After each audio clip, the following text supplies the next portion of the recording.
So you have another book Mm-hmm. that I'd love to talk to you about, The Further Adventures of Nick Wilson. Oh, yeah, this is something I'm very proud of. And this one I definitely want to sort of pimp because it sort of flew under the radar. It's a book that I co-created with my friend Eddie Gorodetsky.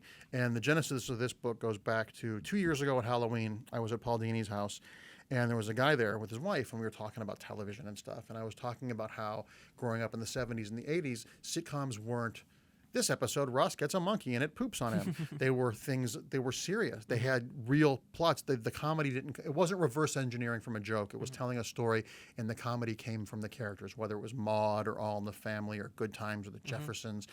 All these things, most of the stuff by Norman Lear. And if you don't know who he is, Google him. He is responsible for most of the TV of the 70s and is still working to this day in his 90s. And I was talking about there was a show on. I said, there's a show on now, a sitcom that feels like a prime Norman Lear. And he said, which one? Which one? I said, it's got Allison Janney and Anna Faris. It's called Mom. And he said, stop. I said, why? He said, I created the show. I'm like, oh, my God, really? And we just started talking. And he and Eddie, his name's Eddie Gorodetsky, and he and Paul went to college together. And Eddie also wrote the Christmas with the Joker episode of Batman the Animated Series. Oh, that was the first episode, right? No, On Leather Wings was the first episode. On Leather Wings. So it was the second episode. Because yeah, it was early on. It was really early on. And I won the Emmy, I believe. Oh, wow. And, he's been Chuck Lorre's right-hand man since Dharma and Greg, and he knows everyone. He's got this encyclopedic knowledge of music and especially American, like bluegrass and R&B going back. He's just a font of knowledge. And I learned more. And then I got a call from Paul Dini a couple days later. He said, Eddie wants your number. Can I give it to him? I'm like, sure, I'll go have lunch and talk to this guy. He's fascinating. Yeah. And he said, I have this idea. Do you want to work on it? And I said, once again, I was like, you have met me, right? Yeah. I don't know what I bring to the table. And we developed the book together, and it's just been great. I learned more about writing sitcoms and comedy writing working on this book with him than I would have if I was a grad student at USC. Wow. So that's the not very short preamble. The book is called The Further Adventures of Nick Wilson, and it's about a guy named Nick Wilson. Guy who lives in Cleveland. He's in his late 20s. When he was 22, he got superpowers. He doesn't know how. He doesn't know why. There are no other superheroes on the world. It's just our Earth. And his superhero name was Nick Wilson, because why would you have a secret identity? And then 4 years later, the powers disappeared. Doesn't know how, doesn't know why. Now he's appearing as a Nick Wilson impersonator at kids' birthday parties and spending a lot of time on his couch smoking weed and just wondering what he's going to do with his life. And he gets approached by his supervillain, his Lex Luthor, this black billionaire, Clive Morgenfeld, who is opening a Nick Wilson museum in Cleveland because he's got the trademark to Nick's name, and he wants Nick to be a greeter at his own museum.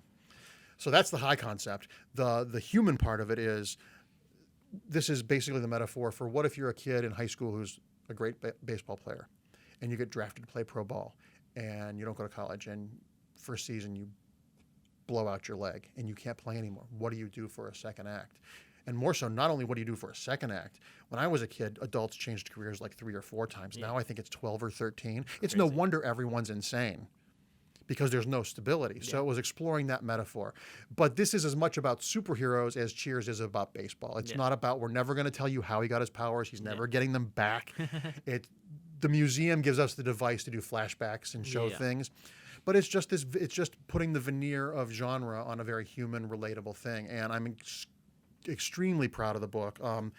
Our artists were Steve Sadowski and Ian Churchill. Pete Woods did variant covers for us.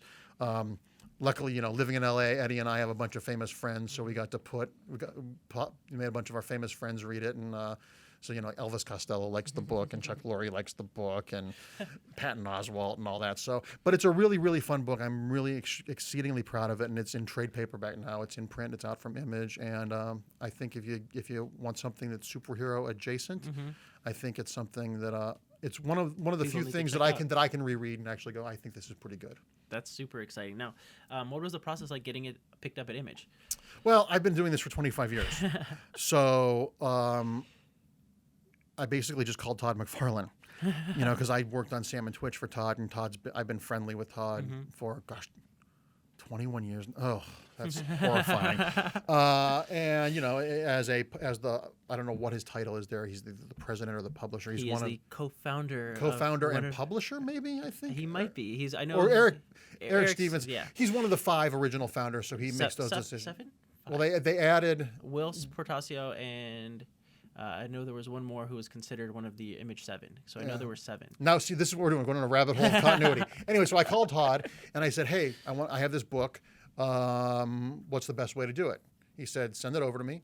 I'll show it to Eric Stevenson." And that's kind of how it happened. I mean, and I don't say that blasely or lightly or like name droppingly. It's just when you have these connections, it's like when I did Love is Love. I just went through my Rolodex, 25 years in the business. I'm like, this person, this person, this person, they each bring this many people. I want this book to generate money and Help give to people. charity. Yeah. So you just go through your Rolodex and doing cons and stuff. And after 25 years of, working consistently, I know people and I have enough of a reputation. Where you're going to... So, it's just a matter of not being afraid to ask. That's the other thing I learned from Love is Love. One of the kids killed in the nightclub was a kid who worked the Harry Potter ride at Orlando at Universal. And when he died, J.K. Rowling sent flowers to his funeral. And Funko, the pop company, made a pop of him as a Hogwarts student to be given out at his memorial service. So I'm like, oh, why don't I ask J.K. Rowling if we can get Harry Potter to appear in this? Or she can write something.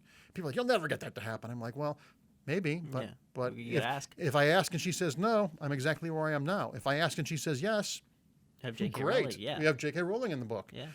And she was so gracious to let us use. She didn't write anything original. I found a quote of Dumbledore's, and Jim Lee graciously, in all of his free time, which he has none of, drew a really, really lovely piece.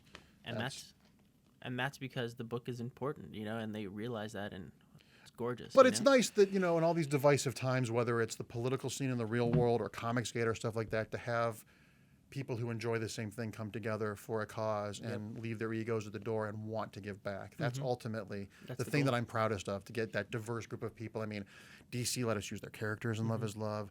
IDW did. The Will Eisner estate, Archie. Marvel let exclusive artists and writers do stuff in the book. It was really a moment in time that I hope gets repeated without the tragedy. I hope we can all get together, get along and be competitive with each other, but not fighting with each other. Yeah, but that's beautiful that you were able to help people and touch people, and even if it's in a small way or even in a big way, it's just beautiful to do that. I have said many times, if that's the only thing that is cited in my obituary is working on that book, I win. Happy. Yeah.